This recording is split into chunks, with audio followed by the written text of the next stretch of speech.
Good evening, ladies and gentlemen. Welcome to the Santa Fe Opera.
Good evening and welcome. I'm Robert Maya, General Director of the Santa Fe Opera, coming to you from the stage of the magnificent outdoor Crosby Theater in Santa Fe, New Mexico. Welcome to a celebration of what would have been the opening night of our 64th season. While we're not able to gather together in person this evening, we join together in spirit and in our shared love of music for a special online series called Songs from the Santa Fe Opera. Made possible by the generosity of Thornburg Investment Management, we celebrate the 5 glorious productions originally scheduled for this summer and the incomparable talent that would have graced our stage.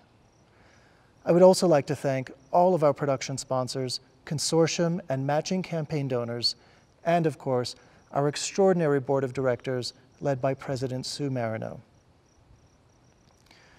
Tonight we celebrate the opening night of Rossini's The Barber of Seville, with some very special guests, including our host, Susan Graham, and the glorious sound of the Santa Fe Opera Orchestra. Join us each Saturday from July 11th through August 1st at 7 p.m. Mountain Time for a new episode. You'll be able to enjoy never-before-seen performances by members of the original cast, as well as discussions with the creative teams filmed in Santa Fe and from locations around the world. Next week, we will feature Mozart's The Magic Flute, with a performance by former Santa Fe Opera apprentice singer Benjamin Taylor, among others. This will be followed by a program devoted to Wagner's Tristan und Isolde on July 18th, featuring our own head of music staff, Bob Tweeten, performing the Liszt piano transcription of the Liebestod. We will then honor Dvorak's Rusalka on July 25th with a performance by Eileen Perez, and we will be joined by our own music director, Harry Bickett, in conversation with stage director Sir David Pountney. Finally, we will celebrate Huang Ro and David Henry Huang's new opera, M. Butterfly, which was to have its world premiere at the Santa Fe Opera on August 1st, with a performance by countertenor Justin Kim. I invite you to dress up and join us each Saturday with a glass of champagne, and to honor our 5 opening nights. And feel free to sing along. Now, it's my distinct pleasure to introduce tonight's host, Grammy Award-winning mezzo-soprano, Susan Graham. Born right here in New Mexico, Susie rose to become one of the greatest opera singers of our time. She made her Santa Fe Opera debut over 30 years ago, singing the role of Annina in Der Rosenkavalier, and we've been so fortunate to enjoy her unparalleled artistry in countless seasons since then. It is now my distinct honor to welcome Susan Graham to our stage. Thank you, and enjoy the evening. Greetings from the Santa Fe Opera stage. I'm delighted to welcome you to what would have been the opening night of the opera's 64th season. I hope you've popped those champagne bottles and you'll take a moment to pour a glass for tonight's program. After all, we are celebrating all that is still possible and still beautiful here at the Santa Fe Opera. I'm Susan Graham, a native New Mexican, born in Roswell, and now have a home here in Santa Fe. I made my debut at this opera house in 1989 and have appeared in 11 productions since. Most recently in 2017. Well, we'll get to that later. So it is such a treat to be on this stage with you again, particularly given the challenging times we've all been going through over the past 4 months. I have to tell you though, in the midst of a pandemic, there is no place I would rather be than Santa Fe. The first time I visited the Santa Fe Opera was in 1982. I was studying opera at Texas Tech University and drove up to Santa Fe to purchase a standing room ticket to see The Marriage of Figaro. I remember watching Sherry Greenawald as Susanna, presenting some very compelling theater, the perfect convergence of language, voice, and drama, and I knew that that was what I wanted to work toward. I ended up making a summer road trip from West Texas to Santa Fe nearly every summer for the opera and to see the incredible sunsets behind the theater.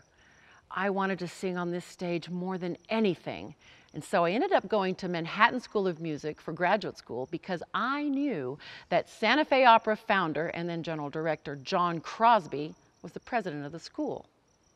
Luckily for me, he liked the way I sang, and to my delight, invited me to Santa Fe in the summer of 1989 to cover Frederica von Stade in the title role of Massenet's Cherubin, and to sing Flora in La Traviata. A couple weeks after I arrived, the artist hired to sing Anina in Der Rosenkavalier canceled suddenly, so John Crosby asked me to step into the role. Despite the great difficulty of that small yet musically complex role, and on 10 days' notice, I was ecstatic. I returned in 1990 to sing the roles of both Dorabella in Così fan tutte and the composer in Ariadne auf Naxos. Whew, that was a big summer. Moving up from understudy to principal singer in just 1 year. Not bad for a girl who was rejected from the apprentice program twice, huh? In the years since, I've returned to the Santa Fe Opera stage many, many times. And I can't imagine a better place for people to experience the spectacular combination of art and nature, where the highest level of performance integrates seamlessly with a dramatic high desert landscape. Nature plays such a big role in the operas we do in Santa Fe. Storms, monsoon rains, sunsets on the back deck before the show starts. I'm sure you've experienced all of those things. But as an artist, if you're in the makeup chair with pin curls in your hair and one eyelash glued on, and somebody starts yelling, "Come out to the back deck and see the sunset," we rate it from 1 to 10. Sometimes it's a 10, and if we're lucky, we'll have a 10 tonight. But the most profound part of performing at the Santa Fe Opera is a sense of family. Everyone, singers, directors, painters, carpenters, stage crew, ushers, lighting people, lives, works, and plays in this community, working together to bring a huge artistic endeavor to life, and having maybe a few margaritas in our free time. In the weeks leading up to opening night, you're rehearsing, and as the big night approaches, there's a heightened sense of excitement, like you're gonna walk on the high wire, but it's been lifted just a little bit higher, and on opening night, they take away the net. So while we're disappointed that we're not able to celebrate opening night with all of our friends and supporters here in person, we're thrilled to bring selections from The Barber of Seville to you virtually this evening, wherever you're socially distancing. Remember to share photos of your at-home tailgate or couch gate or living room gate with the hashtag #ShowUsYourTailgate. I hope you're able to see the sun setting over the Jemez Mountains behind me. This is one of the most spectacular parts of attending a performance at the Santa Fe Opera. You get to watch a world-class opera performance and at the same time take in a stunning show by Mother Nature.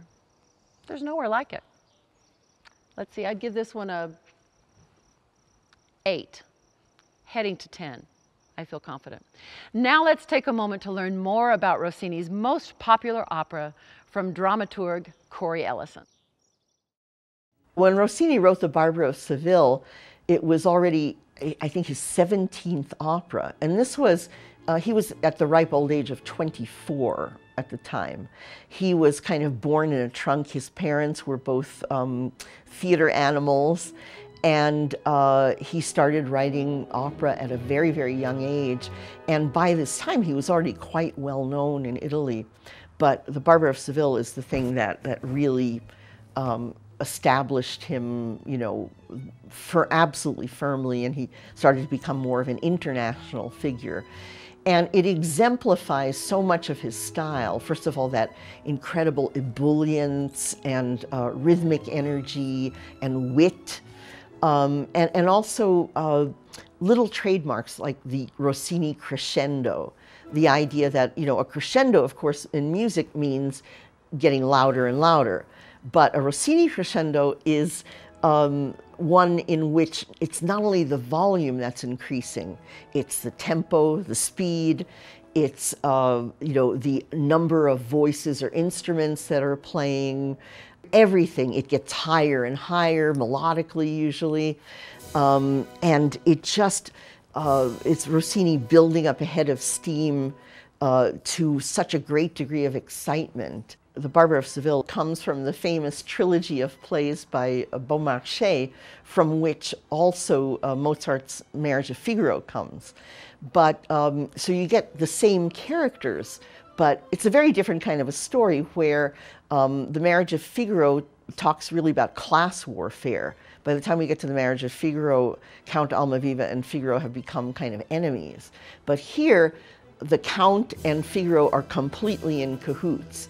Count Almaviva has his eye on Rosina, the ward of Dr. Bartolo, and Dr. Bartolo has his eye on Rosina. He thinks he's going to marry her even though he could be her grandfather.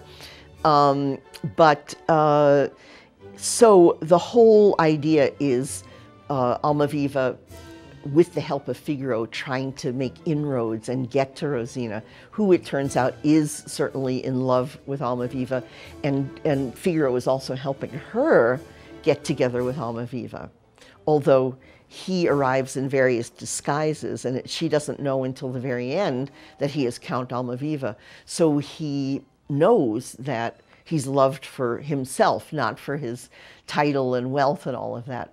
But there's a lot of zany hijinks that happen along the way to getting the Count and Rosina together. The wit and the ebullience of Rossini's music, which is everywhere in evidence in this piece, The Barber of Seville. There's a reason why it's so popular. There's a reason why it's always been Rossini's most popular opera. Even people who don't know opera, don't think they know opera, everybody knows Figaro, Figaro, Figaro, Figaro. It's everywhere. It's many people's first reference of opera. And there's a reason for that. Oh, hi. I sang the role of Rosina one time in my career in the early 90s in Edmonton, Canada, in the dead of winter. But I have to say the cold made it very easy to sing all those notes super fast because I was shivering the whole time. I've always loved the character of Rosina, though. She's sassy and playful and a little bit manipulative. These are qualities I've only ever read about, of course. This evening, we're going to bring you one of the most recognizable arias from The Barber of Seville. On the piano, we have the immensely talented head of music staff for the Santa Fe Opera, Robert Tweeton. Bob is also music director of opera studies for the New England Conservatory. And now for a real treat. Tonight we have a date with the barber himself. I'm delighted to introduce baritone Joshua Hopkins. Josh debuted at the Santa Fe Opera in 2006 as a very memorable Papageno in The Magic Flute. And he returned as Papageno in 2010 and also sang Sid in Albert Herring the same season. Recent appearances include Dr. Falke in Fledermaus 2017, Olivier in Capriccio 2016, and Nardo in Finta Giardiniera in 2015. Josh was engaged to sing the role of Figaro in the Santa Fe Opera's new production of The Barber of Seville this summer. And now, join me as Bob and Josh perform Largo al Factotum.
That was incredible, and I can tell you it is very difficult to sing notes that fast at this altitude. Please join me in raising a glass to Josh and Bob. Bravo, bravi. Thank you, Susie. So now we're going to just talk a little bit, because I know all of you are very excited to find out the life story of Joshua Hopkins. So you first performed here at the Santa Fe Opera 14 years ago, but I want to know your early experiences here. What did you think when you got off the plane and saw this wondrous land? Well, luckily I was able to drive. You got out of the car then. From Houston, yeah. Which was totally amazing, because driving into northern New Mexico is like driving into a completely different planet. I remember being captivated by the raw natural beauty of the landscape here. And I remember driving in through the gates, going down to the artist parking lot, and I was just so amazed by how many people there were working on this campus, putting these operas together. It's a city. It really is. And the other thing that struck me was just the amazing beauty of where this campus is set.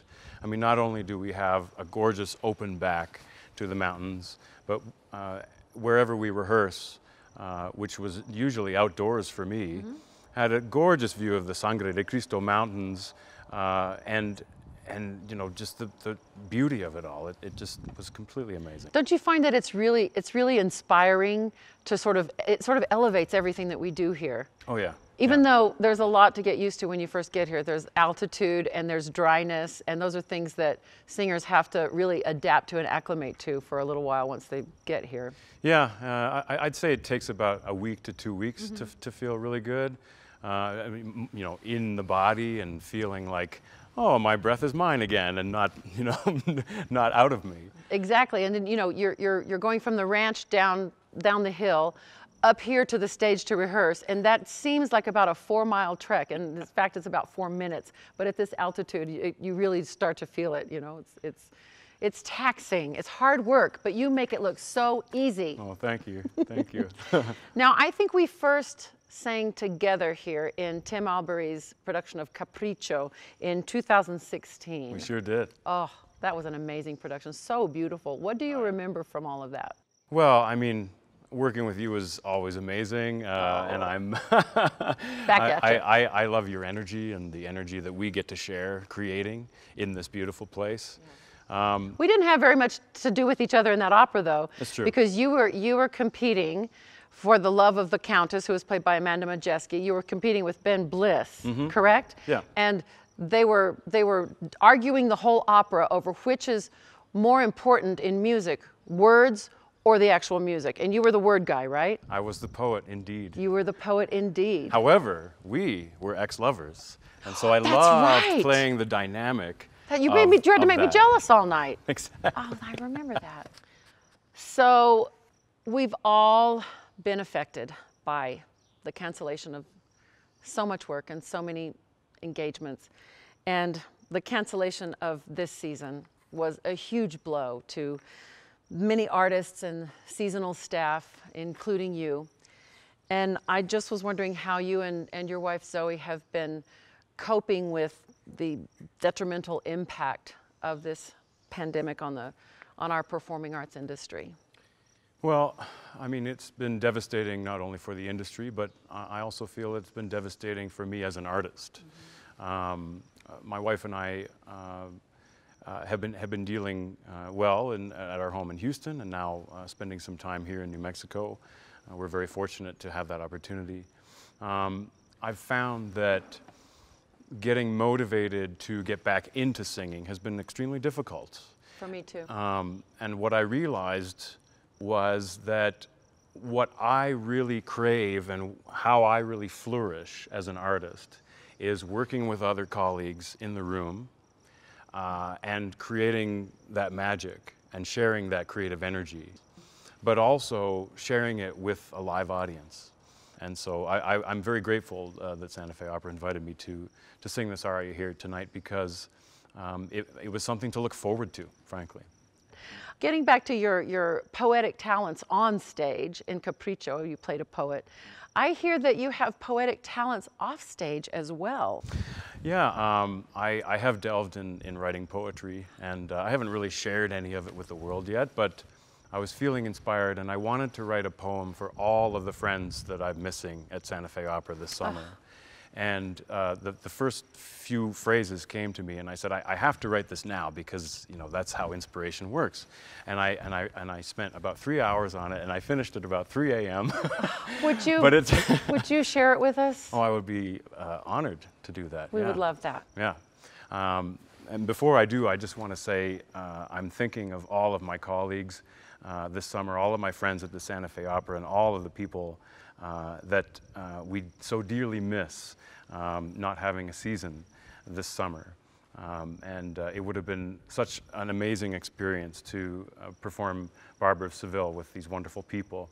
So I miss you, I love you, and I look forward to the opportunity when we can create art together again. So now, I'll read you a poem that is for my friends at the Santa Fe Opera, and it's called This Enchanted Land. This enchanted land that I love so dear has suffered a loss to its soul this year. On the opera stage, once John Crosby's domain, no voices are heard, only whispers remain. No barber to aid the count woo his Rosina, nor princely pursuit with flute saving Pamina, nor Tristan awaiting Isolda's fair boat, his death moving her to divine Liebestod. No song to the moon from Rusalka's foul lake, nor Gallimard's love shame, his life he won't take. Though the lights are all dimmed and the empty seats bare, don't think for a moment that art is not there. For the spirit of music with words intertwined lives on in our hearts for all humankind. Thank you. Thank you so much, Josh, for those powerful words and those powerful images. And that, ladies and gentlemen, is what allows us to go on, the ongoing spirit and the power of art in all forms. Thank you, Josh.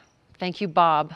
And thank you, everyone, for joining us for this virtual opening night of our 2020 season. While it is quite different from seasons past, it's a joy and an honor to bring music back to the stage at the Santa Fe Opera. As we toast this opening night and the power of song, I ask each of you to consider a gift to the Santa Fe Opera. If you help us now, your gift will be matched dollar for dollar by a group of generous friends, having twice the impact and providing twice the support. And if you're not usually a donor, but you purchase tickets to performances, I ask that you consider donating what you would have spent on those tickets. Every cent counts as the Santa Fe Opera navigates the huge losses of this incredibly challenging time. Thank you for considering this request, and thank you all for being with us this evening.